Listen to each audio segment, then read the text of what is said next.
Selamat pagi, salam sejahtera untuk kita semua. Kembali lagi saya Ervina, motivator magang gelombang 11. Pada video kali ini akan melakukan tugas belajar luar kelas pada hari yang ke-37, yaitu dengan tema kurikulum matematika kedua. Bagian pertama, jawaban atas pertanyaan modul 2M2A. 1. Apa syarat sebelum memberikan modul M2A? Syaratnya adalah MTK 1B dan T1A, karena pada tahapan ini anak harus sudah dapat mengenal angka 1 sampai dengan 5 dan juga psikomotorik anak sudah kuat, jadi dapat menulis bilangan angka 1 sampai dengan 5. Kedua, apa tujuan utama tujuan khusus modul M2A? Tujuan utamanya adalah agar anak menyukai kegiatan bermain modul M2A. Tujuan khususnya adalah agar anak terampil menulis simbol angka 1 sampai dengan 5. 3. Bagaimana cara motivator memberikan modul M2A? Caranya adalah pertama dengan mengajak anak berdialog, lalu menulis angka 1 sampai dengan 5 sambil dibimbing diarahkan cara menulisnya yang benar dari atas ke bawah, dari kiri ke kanan, seperti itu. Nah, lalu pada tahap ini ada 2 tahapan, yaitu pertama adalah menulis angka 1 sampai 5 dengan bantuan titik-titik.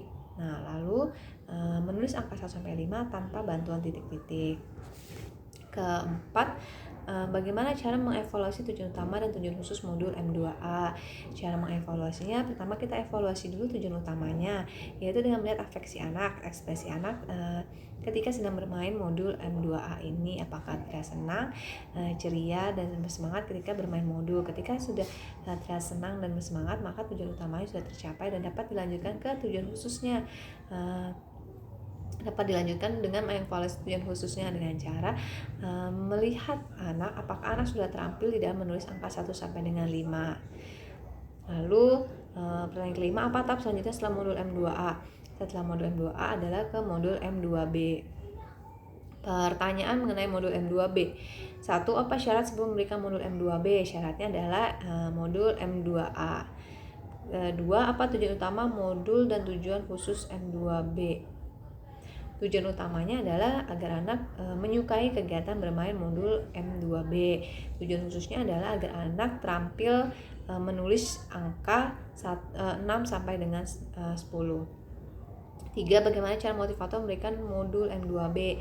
Caranya yaitu pertama mengajak anak berdialog, lalu mengajak anak menulis angka 6 sampai dengan 10 dengan cara dibimbing, diarahkan bagaimana menulis angka 6 sampai 10 yang benar. Lalu pada tahapan ini terbagi menjadi 2. Pertama adalah menulis angka 6 sampai 10 dengan bantuan titik-titik. Lalu dilanjutkan dengan menulis angka 6 sampai 10 tanpa bantuan titik-titik. Pada modul ini tidak harus langsung diselesaikan semua, yang penting adalah prosesnya. Anak menyukai kegiatan bermain modul M2B ini. Nah, jangan lupa untuk memberikan reward dan motivasi kepada anak. Selanjutnya, bagaimana cara mengevaluasi tujuan utama dan tujuan khusus modul M2B? Cara mengevaluasinya, pertama kita evaluasi dulu tujuan utamanya dengan cara melihat afeksi anak. Kita lihat ekspresi anak ketika sedang bermain modul M2B ini, apakah anak sudah terlihat semangat dan ceria ketika bermain modul M2B. Nah, ketika anak sudah semangat, sudah ceria, sudah antusias saat bermain modul M2B, maka dapat dilanjutkan untuk mengevaluasi tujuan khususnya dengan cara melihat kognitif anak, melihat apakah anak sudah terampil dalam menulis angka 6 sampai dengan 10. Lalu pertanyaan kelima, apa tahap selanjutnya setelah modul M2B? Setelah modul M2B dapat dilanjutkan ke modul M4A. Pertanyaan mengenai modul M3A. 1. Apa syarat sebelum memberikan modul M3A? Syaratnya adalah modul M1B. Lalu apa tujuan utama dan tujuan khusus modul M3A? Dalam modul M3A ini tujuan utamanya adalah anak menyukai kegiatan bermain modul M3A. Tujuan khususnya adalah anak mengerti konsep penjumlahan tanpa menyimpan.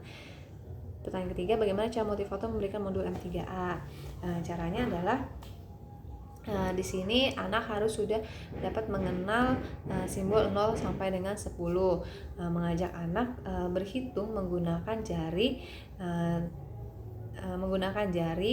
dengan narasi 1 ditambah 1 jadi berapa, seperti itu. Nah, lalu mengajak anak untuk menghitungnya dan mencari hasilnya. lalu menarik garis dari 1 ditambah 1 sama dengan kita cari hasilnya dan ditarik garis ke hasilnya. Lalu pertanyaan keempat, bagaimana cara mengevaluasi tujuan utama dan tujuan khusus modul M3A? Yang pertama dievaluasi adalah tujuan utamanya dengan cara melihat ekspresi anak ketika sedang bermain modul M3A. Apakah anak terlihat senang dan ceria ketika bermain modul M3A? Ketika anak sudah terlihat senang dan ceria, maka dapat kita lanjutkan untuk mengevaluasi tujuan khususnya dengan cara melihat kognitif anak. Apakah anak sudah terampil di dalam menjumlah tanpa menyimpan secara mandiri. Lalu pertanyaan kelima, apa tahap selanjutnya setelah modul M3A? Tahap selanjutnya adalah MTK 3B. Pertanyaan mengenai modul M3B, apa syarat sebelum memberikan modul M3B? Sebelum memberikan modul M3B, syaratnya adalah M3A. Pertanyaan kedua, apa tujuan utama dan tujuan khusus modul M3B? Dalam modul M3B ini, tujuan utamanya adalah anak menyukai kegiatan bermain modul M3B. Tujuan khususnya adalah anak mengerti konsep penjumlahan dengan menyimpan. Pertanyaan ketiga, bagaimana cara motivator memberikan modul 3B? Caranya adalah dengan mengenal anak sudah mengenal simbol 0 sampai 10, lalu mengajak anak berhitung menggunakan cara menyimpan baik di dalam mulut atau di dalam hati. Lalu sisanya dengan menggunakan jarinya, lalu mengajak anak untuk berhitung dan mencari hasilnya, lalu mengajak anak untuk menarik garis ke hasilnya. Jangan lupa untuk memberikan reward dan motivasi kepada anak. Pertanyaan keempat, bagaimana cara mengevaluasi tujuan utama dan tujuan khusus modul M3B? Caranya adalah pertama mengevaluasi tujuan utamanya, yaitu melihat ekspresi anak ketika sedang bermain modul M3B ini. Apakah anak senang dan ceria ketika bermain modul 3B atau tidak. Ketika anak sudah ceria dan semangat, berarti tujuan utamanya sudah tercapai, maka dapat dilanjutkan dengan mengevaluasi tujuan khususnya dengan cara melihat kognitif anak. Apakah anak sudah dapat mengerti konsep penjumlahan dengan menyimpan secara mandiri. Lalu pertanyaan kelima, apa tahap selanjutnya setelah modul M3B? Tahap selanjutnya adalah modul M4A. Demikian jawaban yang dapat saya berikan atas pertanyaan-pertanyaan mengenai tema kurikulum matematika yang kedua ini. Terima kasih atas perhatiannya. Mohon maaf jika ada kekurangan penyampaian atau kesalahan dalam penyampaian. Saya akhiri dengan salam bimbang, tetap semangat dan terus belajar.